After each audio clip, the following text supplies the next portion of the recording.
Leadville Railroad is a hidden gem of historic Colorado railroading nestled just over 10,000 feet above sea level in Leadville, Colorado. The railroad operates 21-mile round-trip excursions over the former Colorado and Southern route between Denver and Leadville. We are starting our trip at the Leadville Depot, where we are met by the LC&S 1918, an EMD GP9 that was originally built for the Great Northern Railroad. We will be taking the ride up the mountain today to an elevation of nearly 11,000 feet in an open-air gondola. Once we get to the top, we will take a break and walk around before boarding the 1918 to get a cab ride back to Leadville. We have been given the all clear from the depot and are ready to head up the mountain. Is everybody ready for a train ride? Glad to hear it, folks.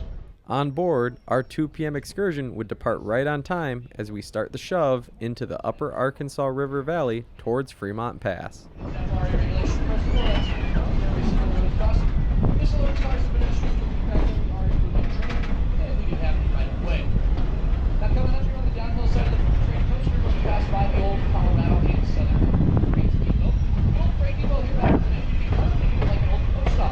One of the first buildings we would pass is the Colorado and Southern Freight Depot, which has been repurposed into an event space. Now, recently that building has been renovated and it currently serves the city of Leadville as the event center, hosting weddings and other parties. Now, currently, ladies and gentlemen, we are traveling across the east side of Leadville, which back in the day was built primarily by Irish immigrants. A little fun fact about the city of Leadville is if you're on Main Street, you will notice that the east side of the street is not lit up with the west side. For example, East 7th and West 7th are misaligned. We would then pass the Leadville Railroad's yard and maintenance facility. Here they have a small roundhouse, all of their maintenance of way equipment, and all of their remaining rolling stock and locomotives. First, here on the downhill side, we are passing by our rail yard and our roundhouse. Here at the rail yard, you will get the chance to see some of our extra train cars, the different equipment we use to maintain our rail line, and you'll even get to see one of our extra locomotives today. First up, here on the downhill side, we are passing by our railroad maintenance equipment. We're looking at a couple of ballast regulators, tie tenders, tie cranes, and tie puller, and even an old spiker. Each of these pieces of equipment have their own unique job in helping us rebuild or maintain wheels and track. Here on the Leadville Railroad, we do have our own track team. I'm actually a part of this team. And we are all qualified to run all of those pieces of equipment on the downhill side as we do all of our own work on our train tracks. And we also do all our own work on our train cars and our locomotives as well. Now coming up here on the downhill side, folks, we're going to pass by the roundhouse itself. That is the shop our tractor team is based out of the Turkey House Library. Out in front of the roundhouse there, you can see one of our more current projects, those 2 gray train cars are known as baggage cars. We're actually going to be converting them into winter passenger cars. Now inside the shop, ladies and gentlemen, the doors are closed today, but inside the shop we're going to sit one of our 3 locomotives engine 1714 ride and enjoy. Carly Joy is currently in the shop as she is getting a complete motor rebuild. We are changing it from a 567 motor to a 645C motor. And the last week or so I have been buried in the bowels of that engine, covered in motor oil, as we have been working to replace the engine on engine 1714. And to the right of the shop you can see our third locomotive, engine 1889. 1889 is actually the newest engine on the Leadville Railroad. We purchased that engine back in 2020. Now the engine... Almost as soon as we are out of town, we are riding along the mountainsides with amazing views into the valley to the west. Fantastic shot of the Siwat trains in all of its glory. It's one of the better views along our entire journey today. Now coming up this... According to their company website, the Leadville Railroad was founded in 1987 when a local business couple named Ken and Stephanie Oslin purchased the railroad from the Burlington Northern Railroad. They purchased the 14-mile line, 2 locomotives, and a mix of rolling stock. Our locomotive today is the 1918, which was built in 1957 for the Great Northern Railroad. It was eventually owned by the Burlington Northern and was sold to the Leadville Railroad with the line. Built as a high hood, it had its nose chopped in the mid-2000s by the Leadville Railroad.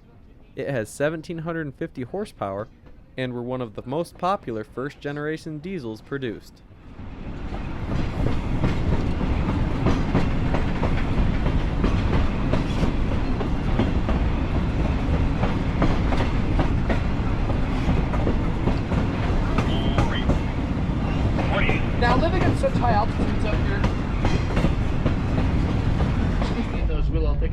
so keep a sharp eye out. You might see a moose down there today.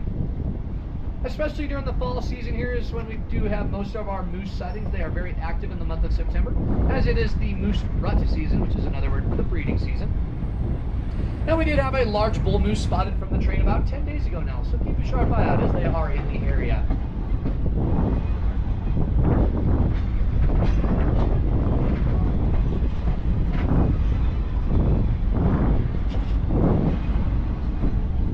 A little known fact about the moose, ladies and gentlemen, is that these animals are actually fantastic swimmers. Moose are capable of diving 25 feet below the surface of a lake bed. They actually do so quite regularly to eat the creek that grow on the lake bottoms. Now, ladies and gents, the moose's bird's eye curve. Shortly into our journey, we would get to the bird's eye curve. This is a 20-degree curve and is one of the sharpest standard gauge curves in the United States. Here we can see both the rear and head ends of our train from the gondola. Bird's eye curve, ladies and gents, has a radius of 20 degrees, which is actually sharper than recommended for a standard gauge railroad such as ours. In fact, because of the sharpness of this curve, we have to run certain kinds of train cars and locomotives up here on this mountainside. The curve is so sharp because this rail line was historically a narrow gauge rail line, but it was converted to standard gauge in 1943. It's kind of fun here at Bird's Eye Curve, ladies and gentlemen, to wave to the passengers on the opposite ends of the train. Be sure to wave to those folks out there as they wave back here at you. There's a telegraph pole right there. Yes, it's different then. Still got a little bit of wire.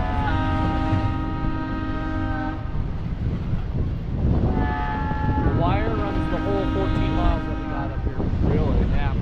There's quite a few poles left, probably about 20 miles of the line. That's pretty cool. Yeah, it is for sure. Neat piece of history.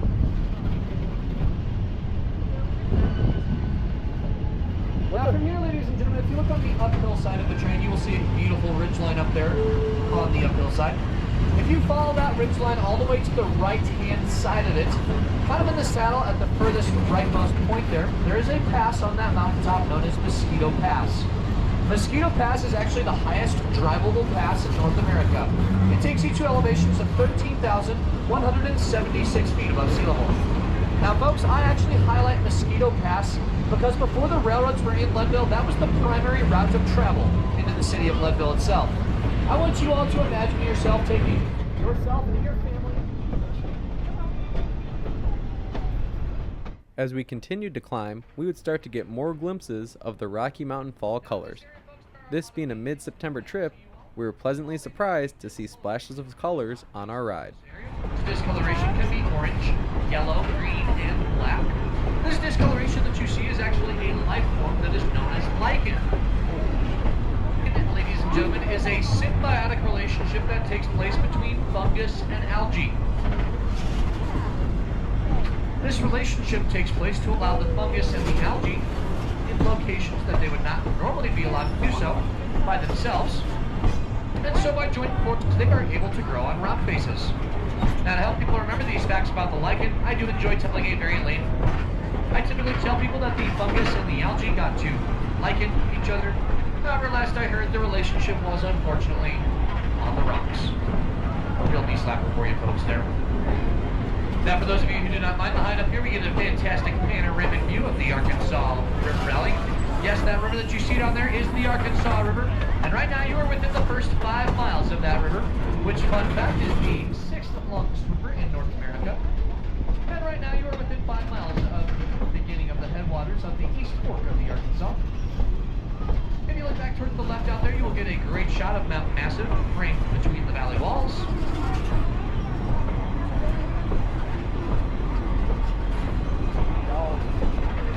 Now this rail line up here, folks, is known as the High Line to Leadville route. It's pretty obvious as to why they called it that, but a lot of people do ask me why it was built way up here on the mountainside as opposed to that nice flat valley floor. Well, ladies and gentlemen, this was due to the legal battles that took place between the Rio Grande and the South Park railroads. You all remember those legal battles? After the legal battles, those two railroads were not getting along very well. In fact, the Supreme Court's ruled that they could not have a rail line within 700 yards of one another. And this is because their rivalry was so bitter at that point. Folks, if you look down there on the valley floor, take a look towards the left. You will see a sharp right curve in the highway out there. Just to the left of that sharp right curve, you can see a shallower curve coming up the highway. And then it takes a straight line across the valley floor, a diagonal line that is very straight going across the valley floor. And then it turns right into the trees below our rail line. That line that you see out there is part of the old Rio Grande Railroad grade. They had already expanded northward into this valley by the time the South Park was building up here. And so the South Park was forced to build way up here on the mountainside as per Supreme Court ruling. Now this would further increase their difficulties, ladies and gentlemen, as they now had to do much more blasting with all kinds of grading up here on the mountainside to complete their rail line within improper regulations of the FRA of those times. Now, do you all remember where we left the South Park off at? We left them up here working in the dead of winter, racing against a deadline set for February 6th of 1884. Well, ladies and gentlemen, on February 5th, 1884, just one day before their deadline was due, the Denver, South Park, and Pacific Railway Company would successfully complete the High Line to Leadville route. Not a moment too late, ladies and gentlemen. In doing so, they had successfully completed the shortest route from Denver to Leadville, and this was a 151-mile excursion by rail. Now, quick interruption of the history, folks, to say that right now we are passing by Dutch Gulch. Dutch Gulch has one of the prettier active groves along our train ride today, and Dutch Gulch is always one of the earliest groves to reach the peak of their fall color. And if you look on the downhill side of the train towards the caboose, you will see a lot of beautiful colors and a lot of really neat rock formations in this area as well.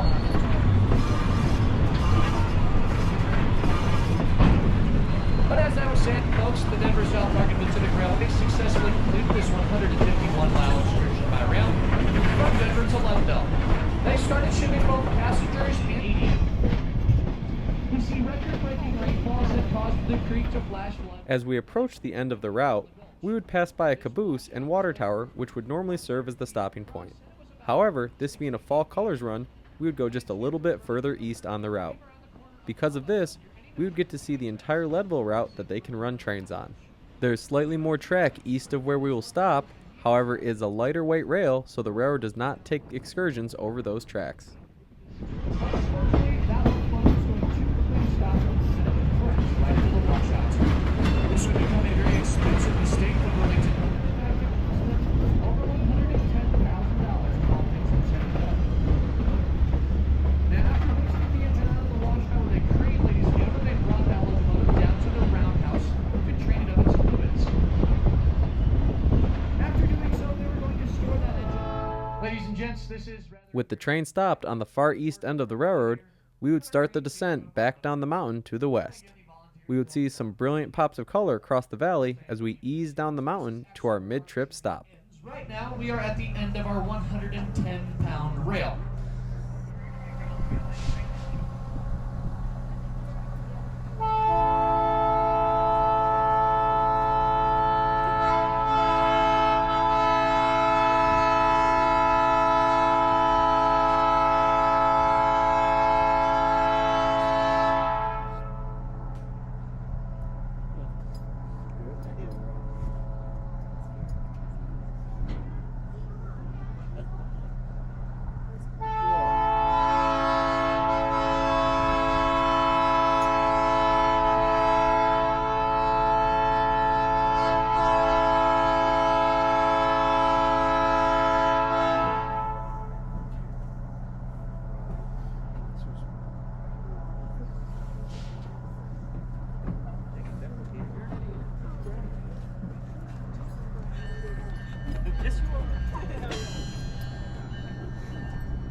Pretty cool, eh, folks? The fall and the cold weather is usually really good for the echo. Now, at this time, ladies and gentlemen, we are going to head back down to the water tower. And at the water tower, we actually allow you all to step off the train and look around for a little bit. If you would like to do so, I do have some rules for you. So please listen up to these first. We ask that you please stay on the downhill side of the train and do not wander off too far. It is a very long walk if you miss the train back into Leadville, folks. So just don't go too far in your exploration of the water tower today. Just a reminder that this area is completely non-smoking. Even if you get off of the train, do not smoke at the water tower. If you purchased any alcohol aboard the train today, folks, those beverages must remain on board. And that goes for any time you leave the train, folks. Alcohol cannot be deboarded on our railroad here.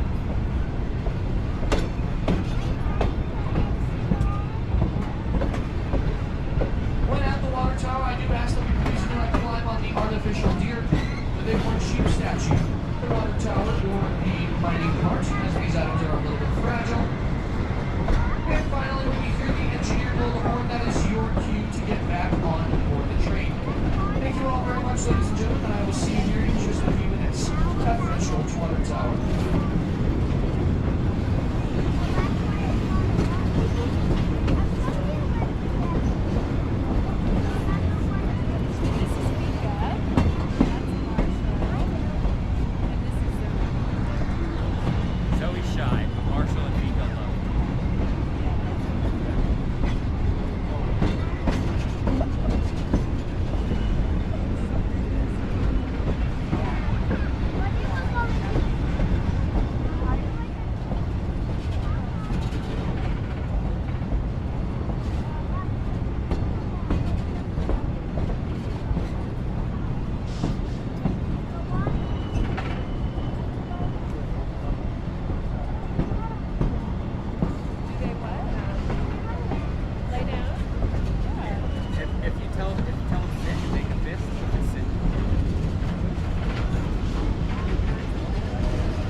At our stopping point, we would get the chance to walk around and view the train from the ground.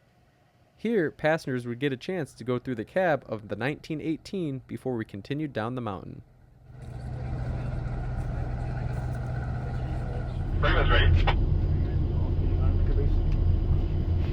I guess so, Shaw. Okay.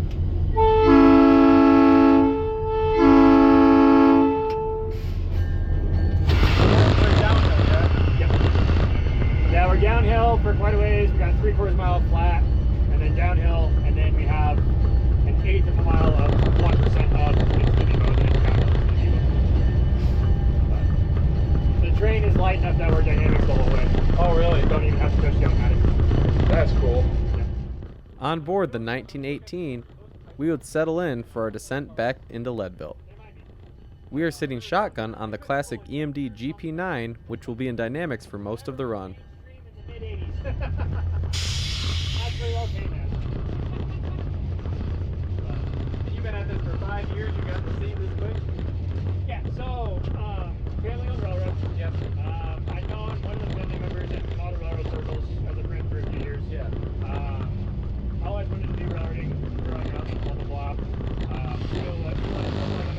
Like that sucks, don't want to do Yeah, that. So yeah. went into architecture. So that's my big day job, whatever. Oh, okay. Back when I was in school in 2020, when COVID hit, put myself out in the spring. Like, hey Steve, my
Yep, yeah, we did all home built.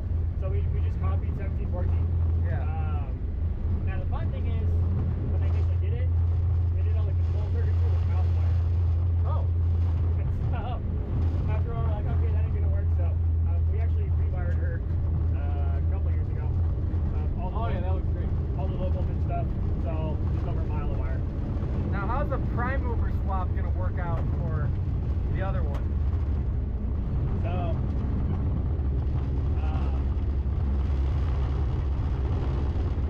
the asphalt prime mover swap. 'Cause I've never heard of something like that for a Jeep. Okay. So as built, it's a. We would get some of the best views of our ride looking out into the valley near Climax.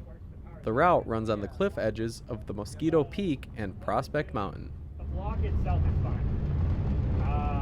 But in a way of future-proofing things, we're going to upgrade it to 645. And the 645 is the same stroke length as a 567, but larger diameter on the inner diameter of the power assembly, but it's the same outer diameter. And so a 645 power assembly can insert into a 567 block.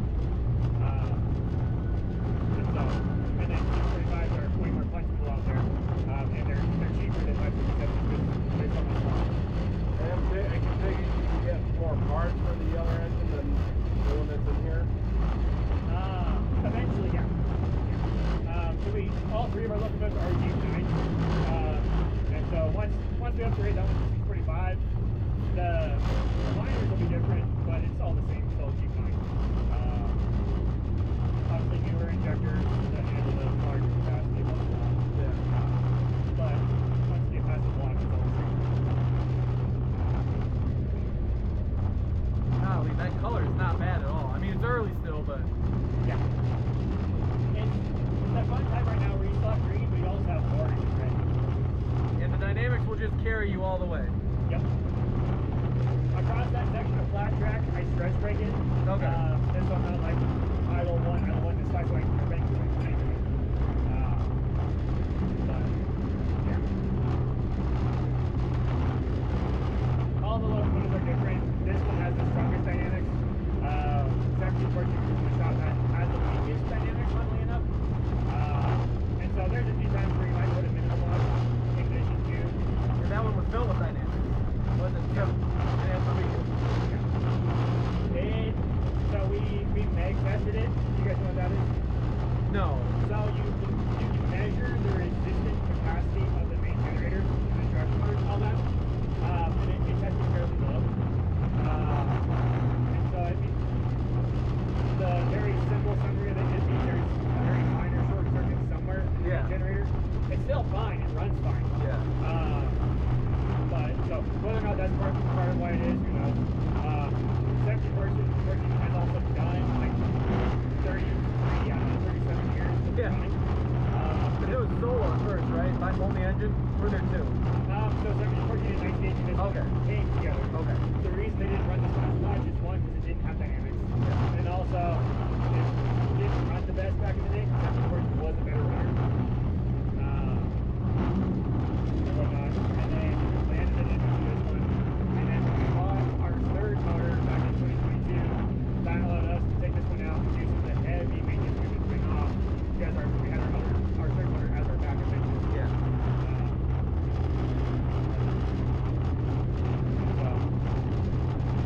So in the summer, you essentially go 7 days.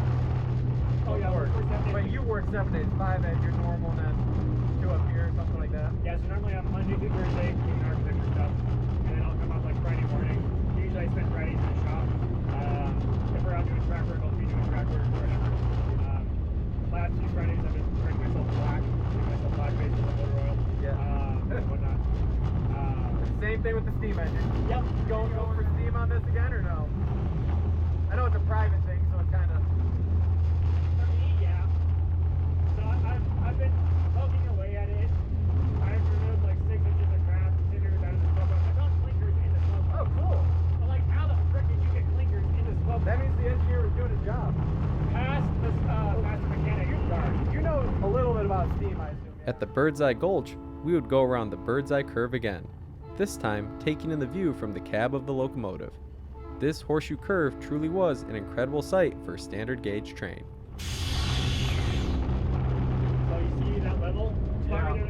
escarpment, there used to be a spur right there. Oh, really? Yep, there was no long wheel here, and then when they converted this to standard gauge, that was where they had a section stand set. Nice. Man, I bet that steamer would scream around these rails. Yeah, you guys kind of notch it down like 5. Was that? You kind of bring it down for this, just for pictures and for this tightness. I just forgot to let out the dynamics early enough. But yeah, no, if you go slower than 6, you'll stall. So right here, right in the middle of the curve, a couple years ago, we raised the track by about like 3 to 5 foot. It's that downgrade, you level out in the middle of the curve. And you go upgrade to the crest, right about where that hill starts, Yeah. and then tip over. And so going up the hill, you would take a heavy set coming up the hill to keep the train from running away from you, and then punching the train as the slack starts going up the hill again. Right. And then going down the hill, it was you just all but into the curve and try and keep your momentum going. Now it's level there. So as long as I don't run away from the train. And then also scenic highlight goes slow. Oh, yeah. I forget what I was telling you before the crossing. Oh, the dirty steam engine. Dirty steam. How much Pictures junk of the you smoke remove. box. Oh, yeah. So, what I tell the general public is it's that sports car in the garage. We'll get to it eventually. When they started this line, so Ken and Stephanie bought the line for $10 from me and all that, and they actually went around to all the different tourist lines back in the day and went, okay, hey, we're starting a line. What advice would you give? And they talked to a few railroads about 641, and for whatever stupid reason, they scared them away. Like, oh, it's a bunch of work, whatever. They were truthful about it and realistic about it. But it was like, hey, there's a way to do it. Oh, so it's 1980s. It would have been a lot cheaper back then. But So, yeah. are you gonna sit there, Brad? Oh, yeah, I'm fine. As far as right now, our 50th anniversary is in like 12 years. Tentatively, like me and a buddy. So a buddy of mine, he's worked here. He's now the mechanic up at the Great Western Railway in Burlington, Colorado. Okay. He was heavily involved with the restoration of 491 at Roller Museum. He was up here. Yeah, we made up a spreadsheet and half mil probably for like nice AF restoration. It's not bad though. Now he also little tidbit, so 491 restoration, K37, blah blah blah. Yeah. They got that thing running for just over $10,000. We have more than that in the paint job of our most recent restoration. Now, that was make sure it doesn't go boom and run Polar Express. Yeah. And then over the years, they've actually done the work to actually get it. But yeah, no, they didn't pull any food. They did that restoration. They got a state ticket and then ran it and then pulled clears it to your customer. Well, and of all states, Colorado probably, or there's probably grants that could help you guys out. Even though this is a private business, that's still a historical thing. So. Yeah. And by the time you got the car switched, the air was all gone out of the car. Pops of color could be seen on the hillsides as we descended the final miles back into Leadville on the perfect fall afternoon. At the end of the day, we'd rip off from the set, and that would just double, you know. There'd be like maybe one car with a set of brakes on, just sitting there on the back track. Yeah, no, we were. At one time, I think one of our mechanics actually had a car get away from him. And he finally got stopped after, like, you know, having to run to the other side of the car and use that handbrake because one of the handbrakes on the other side was not hooked up. So obviously we have changed our philosophy within the last 5 to 10 years. 5 to 10 years, we do not bottle air. And even when we still have the old cars, we stopped doing that once a certain person who was in the second in command left because he was like known as Mr. Ham Pants. He knocked himself out with his own trunk lid. He was that mad. So yeah, we're a lot safer now. That's good. That's good. Now, Sean, before we get too far back to town, what's your favorite spot? Honestly, this, that's a mile or so between 147 and 148. Yeah. Just guys, when you're on that way, it's your first view of Arkansas. Yeah. We saw that clearing down the Yeah. side. We cleared it out specifically for that. Just clear cut it. Well, you can't let the trees take over, otherwise you lose your view. Exactly. Too many railroads do that. And then as we go through these curves, we get a good view of Elbert and Massive. Now, you guys own your own right of way, yeah? Yep. And pretty much everything on the sides and stuff? About 100 foot is a little dump on either side. That's Nice. Yep. That's the organization I started with 12, 13 years ago. They own their right of way. So the trail people can't touch it. Nobody can touch it. Yep. When Climax reopened back in 2012, once they've been operating for a few years, they approached us. They wanted to buy back or buy some track from us because they wanted to expand. Initially, they wanted to buy like 3 miles from us, which would have taken away like 2 of our most scenic spots at the top of the line. We're like, no. Oh, to mine it. Yeah. Okay, so not even the rail, but just strip mining, yeah? Yep. And so we worked out a deal. They bought back about a mile and whatnot, and that was an ordeal. They're really the only neighbor that could have the cojones to screw with us, if that makes sense. We'll have people that'll purchase mining claims on either side of the track. We had someone. They were either trying to sell their mining claim, right back there, right up here actually, for like $100,000. But it's not patented, so you don't have surface rights. You just have the mineral rights. It's like there ain't no way there's $100,000 worth of gold in there. And you'd have to do like underground mining. You couldn't strip mine it.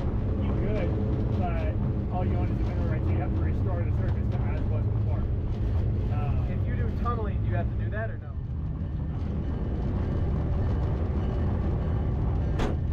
Is the Y usable to turn an engine? Yep.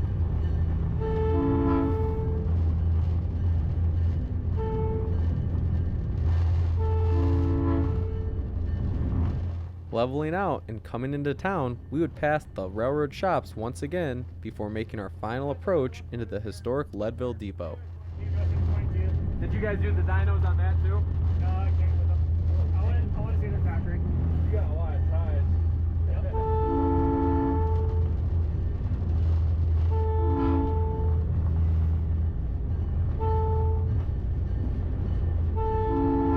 A nice barrel stopper makes a difference too. Now those are getting converted to passenger. So those are old U.S. Army kitchen cars. They were Amtrak baggage cars. Now we're converting them to winter capable cars. And then up ahead you can see that gondola. We got 5 gondolas that we're converting into rider cars. Look at that giant speeder.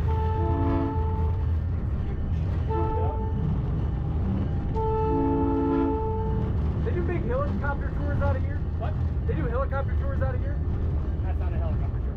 Okay, because I've seen quite a few today. Is that med flight or something? Okay. So the hospital here in town. I need to accelerate. They have enough to make sure you don't die, and then anything else they ship you to either Silverthorne or Vail. And if it's bad enough, they ship you by helicopter, and then you get stuck with it there. Yeah, that's cool. That flanger do anything anymore or not really? No, it works, but the ballast regulators is what we use for stuff. So most of this stuff you guys can use and looks like was bought at auction or from UP or something. UP auctions. Yeah. That's where my brother works. He's a manager down there up in Chicago, but yeah, that's a cool view too.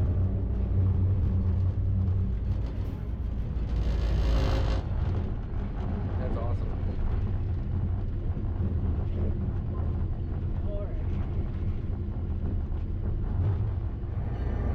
Leaving my door open. Shop tour maybe another time, unfortunately. No, you're all good. It seems like you got fish. You might not make it back to the shop. We'll fire up our other engine and tow this right now. Electric engineer, I'm with you. Copy that. That'd still be cool. How long will that take, guys? An hour or so? 25, 30 minutes. Oh, so we The Leadville Railroad is an amazing ride, and I highly recommend it if you're touring the Colorado countryside. It is a hidden gem of a standard gauge railroad running on an old narrow gauge right-of-way. Make sure you stop by and see the train, as well as the friendly crew that will take you safely up and down the mountain. Church. Someone's house? Oh, really? I think. Tourist attraction type deal. Do you have a little wiggle room to put these steps? After dealing with some traction motor faults, our train was able to make it back to the bumping post just in time. Later in this evening, another locomotive would be brought down to tow the train back into the yard. But for us, our once-in-a-lifetime train ride is complete.